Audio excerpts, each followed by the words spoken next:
మేము గట్టిగా నమ్మాం. మీరు ఏ తప్పు చేయరని మాకు మీపై అపారమైన నమ్మకం ఉంది. బహుశా మీరేదో నిస్సహాయ స్థితిలో ఉండి అసలు సంగతి మా నుంచి దాచిపెట్టారు అనుకున్నాం.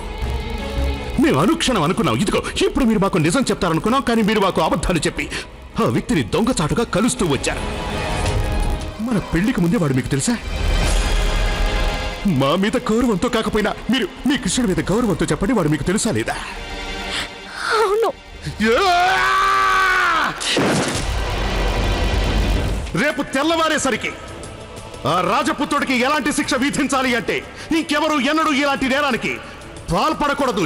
అలాగే చరిత్రలో ఇది ఒక ఉదాహరణగా మిగిలిపోవాలి.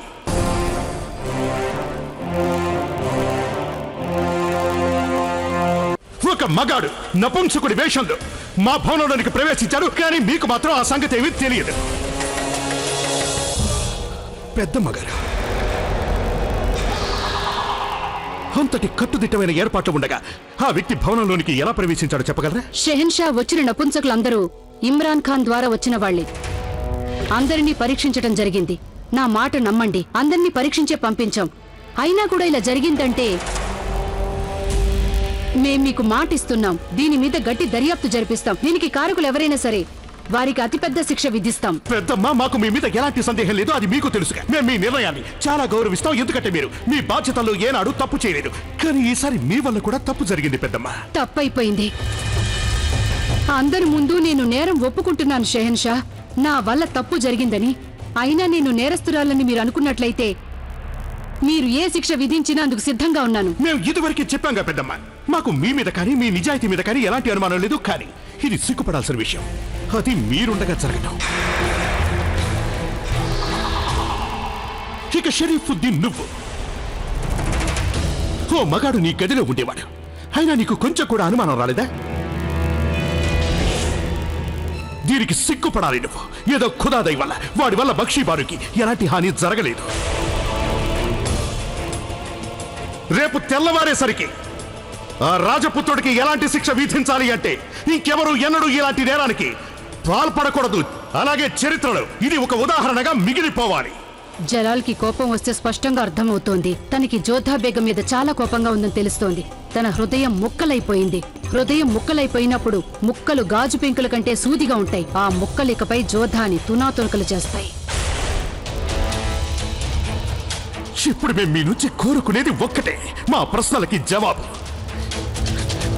ఎందుకనో కానీ మీరు చెప్పే జవాబు వినాలని మా హృదయం తప్పిస్తోంది. దయచేసి జవాబు చెప్పండి. ఖుదా కసం మీరు జవాబు చెప్పాలి, అది మేము వినాలి. జోధా బేగం, మీకు మీ కన్నయ్య కాళీమాత మీద ఒట్టు. వాళ్ళని మీరు పూజిస్తుంటారుగా. మీరు చేసే పూజల మీద ఒట్టేసి అడుగుతున్నాం. మీరు గౌరవించే ప్రతి వ్యక్తి మీద, మీరు ప్రేమించే ప్రతి ఒక్కరి మీద ఒట్టేసి అడుగుతున్నాం. జవాబు చెప్పండి జోధా బేగం, జవాబు చెప్పండి. ఆ వ్యక్తితో మీకు ముందు నుంచే పరిచయం ఉందా? అడిగిన ప్రశ్నకి జవాబు చెప్పండి. కేవలం అడిగిన దానికి సమాధానం చెప్పండి. తెలుసు.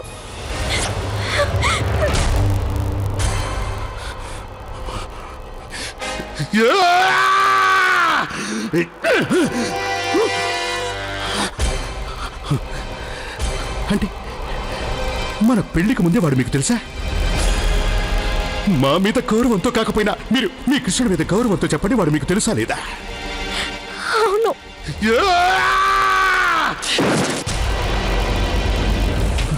ఎంతకాలంగా వాడు మీకు తెలుసా? ఎంతకాలంగా వాడు మీకు తెలుసు? బాల్యం నుంచే. సరే, చివరిగా ఒకే ప్రశ్న. వాడంటే మీకు ఇష్టమా? వాడిని మీరు ప్రేమిస్తున్నారా? అడిగిన ప్రశ్నకు మాత్రమే జవాబు చెప్పండి. మా ప్రశ్న ఏమిటి అంటే మీరు వాడిని ప్రేమిస్తున్నారా లేదా చెప్పండి.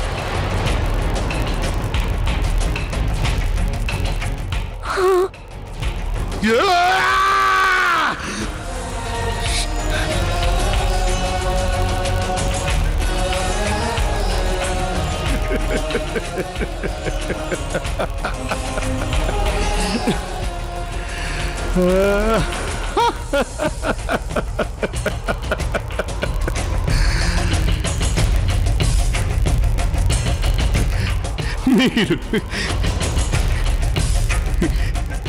సిగ్గుతో తలదించుకునేలా చేశారు జోధా బేగం. ఒక పరాయి పురుషుడితో అక్రమ సంబంధాన్ని పెట్టుకుని దాన్ని అవును అని ఒప్పుకోవటం వల్ల మన బంధానికి మీరు తలవంపులు తెచ్చారు జోధా బేగం. ఇవాళ మేము సిగ్గుపడుతున్నాం. ఇవాళ మొఘలాయి సామ్రాజ్యం యావత్తూ సిగ్గుపడుతోంది. మిమ్మల్ని చూసి సిగ్గుతో తలదించుకుంటోంది. మీరు ముఖ్యంగా ఏ వంశంలో జన్మించారో ఆ రాజపుత్ర వంశపు సంస్కారం సిగ్గుపడుతోంది.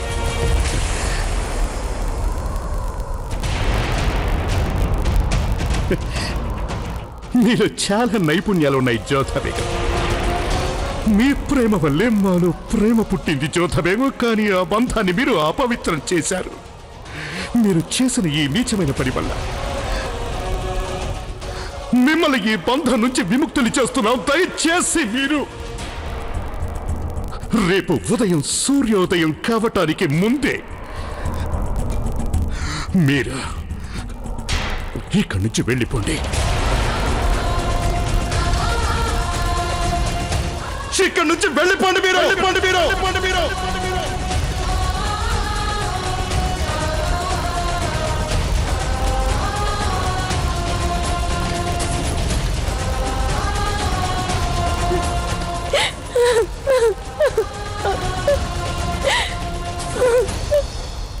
ఇక చెప్పు నా తెలివైన గూఢచారి, ఏం కబురు మోసుకొచ్చావు? జోధా బేగం పరిస్థితి ఎలా ఉందో చెప్పు. నేను షహిన్షాకి నిజం చెప్పేసి ఉండేదాన్ని, కానీ ఇప్పుడు చెప్పడం వినడం అనేది అర్థరహితం అయిపోతుంది మోతి. షహిన్షా గారు చెప్పేశారు, నన్ను శాశ్వతంగా తనకి దూరంగా వెళ్ళిపోమన్నారు. వారి హృదయంలో నాకు స్థానం లేదని చెప్పారు. ఇంకా ఇక్కడే ఉండి నన్నేం చేయమంటావు మోతి? ఏం చేయమంటావు? ఆవిడ ఆడవడం లేదు, తన తలరాత్రిని తిట్టుకుంటుంది. షహన్షా వేసిన నింద వల్ల ఆవిడ హృదయం ముక్కలు చెక్కలైపోయింది. షహన్షా గారు జోధా బేగంని ఆగ్రా నుంచి వెళ్ళిపోమని కూడా ఆదేశించారు. అవునా? నిజమా? చాలా మంచి కబురు తెచ్చావు నువ్వు. జోధా బేగం వెళ్ళిపోయిందా లేదా? తన సామాన్లన్నీ సర్దుకుందా లేదా? నిజం చెప్పిన బేగం సాహిబా, మొదటిసారిగా జోధా బేగం చూసి జాలేస్తుంది. నాకు చాలా జాలేసింది. జాలా? బహుశా నువ్వు కూడా జోధా బేగం మాయలో పడిపోయినట్టున్నావే. అదేం లేదు బేగం సాహిబా, అలాంటిదేం లేదు. నువ్వు ఎక్కడ ఉండాలో అక్కడే ఉండు. నువ్వు ఇప్పటికీ నా దాసుడివేనని మర్చిపోకు. జోధా బేగంకి సేవ చేస్తున్నట్టుగా నటించి నీకు ఆవిడ పట్ల విశ్వాస పాత్రత పెరిగిపోయినట్టుంది. లేదు బేగం సాహిబా, నేను ఎప్పటికీ మీ సేవకుణ్ణి. మీరు దయచేసి నా విశ్వాస పాత్రతని అనుమానించకండి. నన్నే ఎదిరించి మాట్లాడతావా? రుకయ్యా బేగం, ఏమిటిది? మీరు ఆనందించవలసిన సమయం ఇది. సంబరం చేసుకోవాలి. మీరేమో పాపం వాణ్ణి కోపడుతున్నారా? రుకయ్యా బేగం, మొత్తం మీద జలాల్ని ఆవహించిన జోధా బేగం మాయ పటాపంచలైపోయింది. ఇక జోధా బేగం ఎంతో కాలం ఈ భవనంలో ఉండబోదు. లేదు లేదు, ఎంతో కాలం కాదు మహామంగా, కేవలం ఈ ఒక్క రాత్రి. ఇప్పుడే నాకు హోషారా సంగ చెప్పాడు. జలాలేమో జోధా బేగంని మహలొదిలి పొమ్మని ఆదేశించారట. మాషా అల్లా, చాలా మంచి వార్త చెప్పారు మీరు నాకు. వాహ్, నా ఆనందానికి అవధులు లేవు. ఈ ఎదురు దెబ్బ అంతగా జలాల్ని గాయపరుస్తుందనుకోలేదు నేను. అంటే మనం గెలిచిపోయాం రుకయ్య బేగం. నిజం చెప్పాలంటే మీ గురించి నాకెంతో సంతోషం కలుగుతోంది. అలాగే నా గురించి కూడా. నేను ఊహించలేదు. ముందు ముందు మంచి రోజులు వస్తాయని నేను అనుకునేదాన్ని. కానీ అల్లా దయ వల్ల ఇంత త్వరగా వస్తాయనుకోలేదు. నేను షహిన్షా గారికి చెప్పేస్తాను,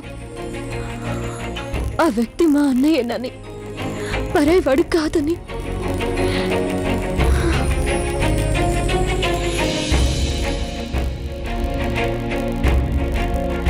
కానీ అన్నయ్యకి ఇచ్చిన వాగ్దానం నేను వమ్ము చేయలేను. మాట తప్పులేను.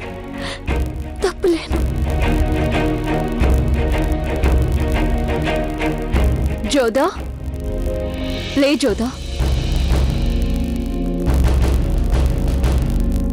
ఎవరు నువ్వు? షహిన్షా గారి మాటలకి అంత బాధపడుతున్నావా? నువ్వు నీ అంతరాత్మనే గుర్తించలేకపోతున్నావా? నేను నీ మనసులోని ఆలోచనల రూపాన్ని, నీ అంతరాత్మ పలుకుని నేను.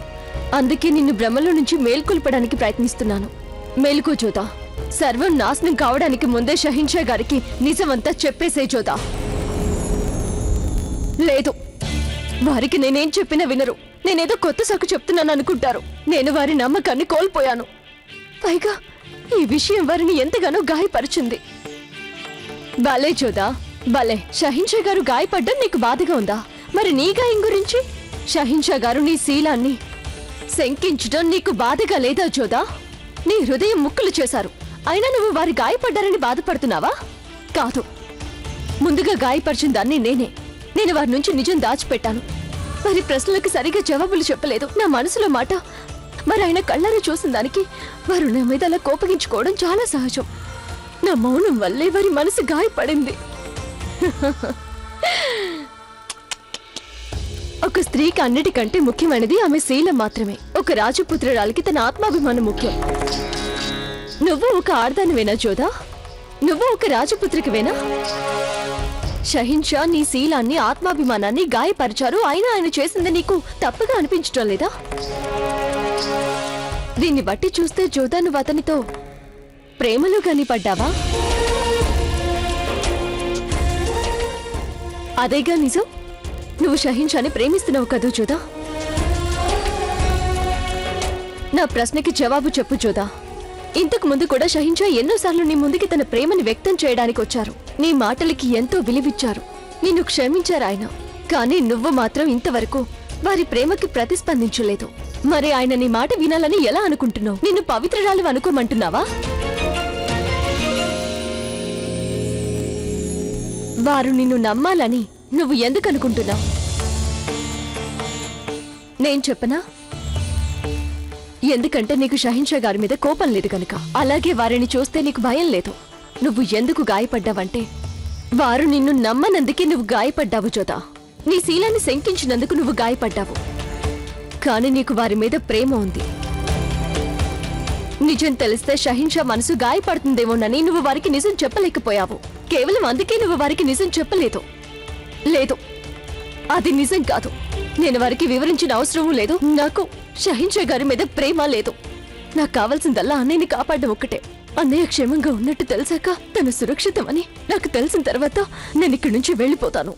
నువ్విక్కడి నుంచి ఎందుకు వెళ్ళిపోతున్నావంటే నిన్ను బతిమాలడానికి షహిన్షా నీ వెంట రావాలనుకుంటున్నావు. లేదు, అలా నేనేం అనుకోవడం లేదు. అలా ఆత్మవంచన చేసుకోకు జోదా.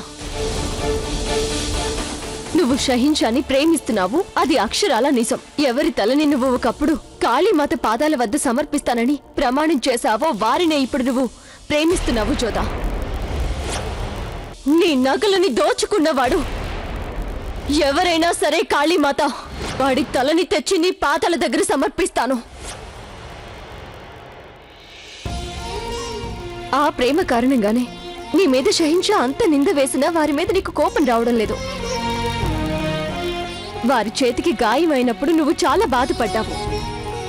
ఇక నువ్వే చెప్పు, నువ్వు షహిన్షాని ప్రేమించకపోయినట్లయితే వారి గాయాన్ని చూసి నువ్వెందుకు కన్నీరు కార్చావు? నిన్ను కనీసం నమ్మలేని వ్యక్తిని నువ్వు ప్రేమిస్తున్నావని ఎందుకు కప్పిపుచ్చుతున్నావు జోదా? ఇప్పుడేం చేశావు? ఒక వంకేమో మీ అన్నయ్య ఉంటే ఇంకొక వంక షహిన్షా, ఇక మూడో వంక నీ మనసు.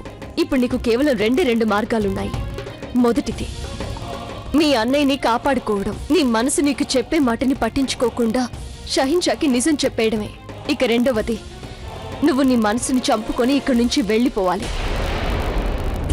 నువ్విట నీ మాట నిలబెట్టుకోవాలనుకుంటే షహిన్షా సామ్రాజ్యానికి తలవంపులు రాకుండా కాపాడలేవు. ఇంకా ఇక్కడ ఉంటే ఏ ప్రయోజనమూ లేదు జోదా. వెళ్ళిపో జోదా ఇక్కడి నుంచి. వెళ్ళిపో ఇక్కడి నుంచి. ఇక్కడ నీ గోడు వినేవాళ్ళెవరూ లేరు. వెళ్ళిపో ఇక్కడి నుంచి జోదా. వెంటనే ఇక్కడి నుంచి వెళ్ళిపో. వెళ్ళిపో జోదా. జోదా, షహిన్షా గారు చాలా కోపంగా ఉన్నారు. ఆయన సుజామల్ గారిని ప్రాణాలతో విడిచిపెట్టరు. ఇప్పటికీ మించిపోలేదు. వెళ్ళండి, వెళ్ళి వారికి నిజం చెప్పండి. నేను షహిన్షాతో మాట్లాడక తప్పదు. ఇంతకు ముందు వారున్న కోపంలో ఏం చెప్పినా వినిపించుకోలేదు. కానీ ఇప్పుడు వారికి నిజం చెప్పి తీరాలి. ఎందుకంటే ఇప్పుడు అన్నా చెల్లెళ్ల సంబంధమే కలుషితం కాబోతుంది. నేనెందుకు నిస్సహాయరాలుగా ఉండిపోయాను? వారికి చెప్పేయాలి. ఇక వాగ్దానాన్ని నిలుపుకోవడానికి ఒక సంబంధాన్ని కళంకితం కానివ్వకూడదు. నేను వెంటనే షహీన్షాకి నిజాన్ని చెప్పేయాలి.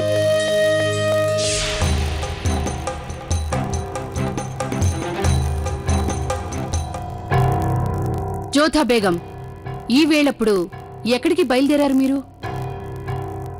షహీన్షా గారిని కలవడానికి వారితో ఒక ముఖ్యమైన విషయం మాట్లాడాలి. వద్దు జోధా, దయచేసి మీరు వారిని కలుసుకోకుండా ఉండటమే మంచిది. వారు చాలా కోపంగా ఉన్నారట. వారి వైఖరి ఇప్పుడు ఎంత దారుణంగా ఉందో మీరు ఊహించనైనా ఊహించలేరు. కోపంతో పిచ్చివాడైపోతున్నారు వారు. నా ఉద్దేశంలో ప్రస్తుతం మీరు వారిని ఒంటరిగా వదిలేస్తే మంచిది. కానీ మహామంగ గారు, నేను ఇప్పుడు వారిని కలుసుకోవడం అత్యంత ముఖ్యం. వారి భ్రమలను తొలగించాలి. నన్ను కలిసాక వారి కోపం తగ్గుతుంది. నా మాట నమ్మండి. పరిస్థితి అర్థం చేసుకోండి జోధా. లోహం వేడెక్కినప్పుడు మనం దాని మీద నీళ్లు చల్లామంటే ఆ నీళ్లు కూడా మరుగుతున్న నూనెలాగా ఎగిసిపడి మన చేతులే కాలిపోతాయి. దయచేసి షహన్షా వద్దకు వెళ్ళకండి. వారు ఒకవేళ మీరేం చెప్పినా వినకపోవచ్చు. పరిస్థితి మరింత విషమించవచ్చు. కానీ నేను వారిని కలుసుకొని వారికి నిజం చెప్తే తప్ప వారి కోపం కొంచెం కూడా తగ్గదు. నేను వారిని కలుసుకొని చెప్పేయాలి. ఆ రాజపుత్రుడి వంశుడు వేరెవరో జోధా కాదు. బేగం, షహన్షా గారే ఆదేశించారు. వారు ప్రస్తుతం ఎవరిని కలుసుకోదలుచుకోలేదని. నేను తమని వేడుకుంటున్నాను, మీరు ప్రస్తుతం వారిని కలుసుకోవద్దు. అయినా మీరు పంతం పడితే మీరు కొంతసేపు నిరీక్షించవలసి ఉంటుంది. షహీన్షా, నేను మిమ్మల్ని కలుసుకొని మీ అనుమానాలన్నీ తొలగించదలిచాను. మా శీలం గాని మీతో మా సంబంధం గాని పవిత్రమేనని చెప్పదలిచాను షహీన్షా.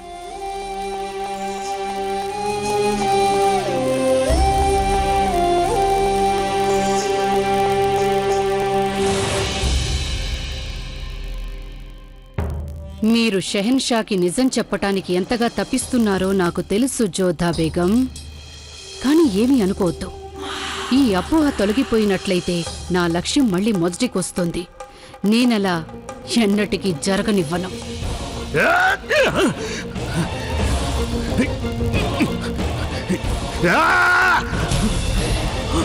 జలాల్, వెళ్ళిపోండి ఇక్కడి నుంచే.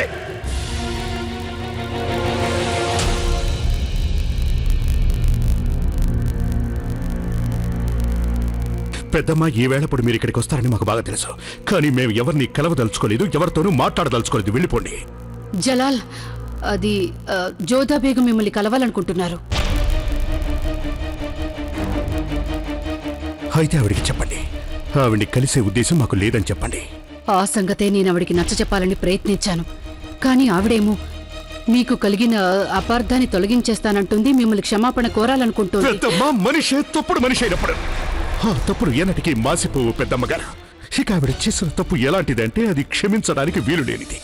ఆ కారణం చేత మేము తన ముఖం కూడా చూడదలుచుకోలేదు అని మీరు ఆవిడికి చెప్పడం చాలా మంచిది. జలాల్, అది వెళ్ళిపోండి ఇక్కడి నుంచి.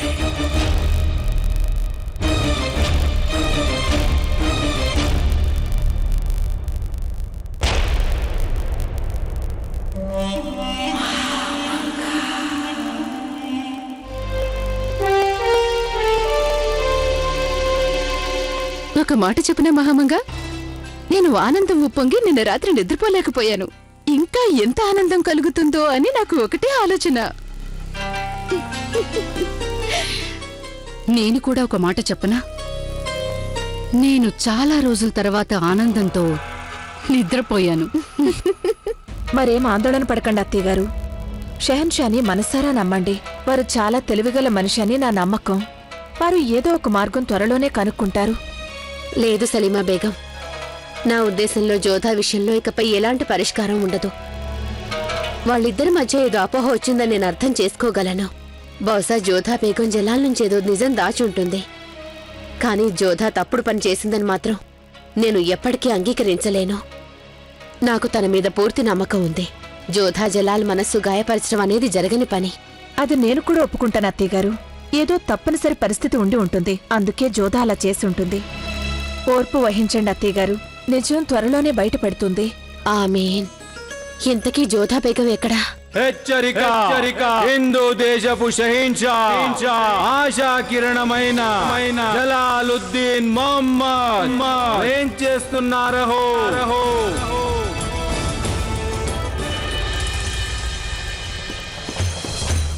ఖాన్ సాబ్, ఆ రాజపుత్రుని మా ముందు ప్రవేశపెట్టండి. చిత్తం హుజూర్. సైనికులారా, దిలావర్ ఖాన్ని తీసుకురండి.